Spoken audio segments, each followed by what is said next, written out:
Sumayng adlaw mga goy. So, thanks God for giving us another beautiful day. So, bisan pa man sa kadaghang pagsuway o problema sa kinabuhi. So, mapasalamaton gihapon ta, no? Naagyapon si Lord nga naghiya nag-uban ka na to na mahimutang ligon na sa pagatubang sa tanang problema sa kinabuhi. So, sama na ko ron nagagabing problema pero nakaya gihapon. So, laban lang mapay pagbangon na to mga goy. So actually ganina ra jud ta nagmata pero wala man tayo duty ron, so lugay taning bang. So karon mga goy, let's talk about mapil-apil ta ning viral ron about ni Julian San Jose, no, about sa iyang concert sulod sa simbahan. So aron masabtan ninyo mga goy, so atong tanaw ning maong video niya nga nag-viral.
Pasensya na mga goy, saba kayo kung hangin na rin mga goy.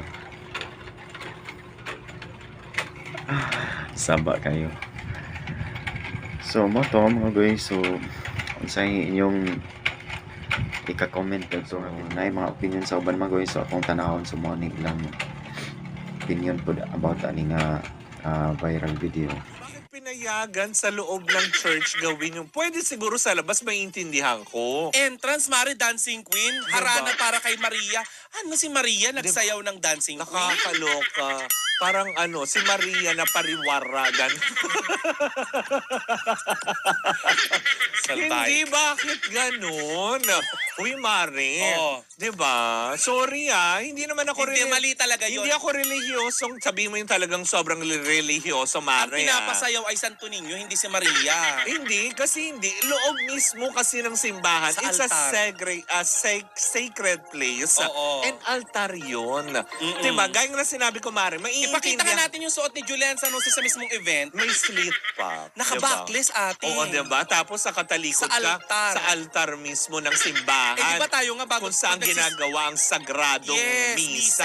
Nakakalo. Tsaka pag nagsisimba tayo, di ba humaharap pa tayo sa altar para Oo, magpaalam, diba? nagbabaw. Oo. Siya, nag-dancing queen, naka-backless, tinalikuran niya yung altar. Nakakaloka. Sino kaya yung organizer nito?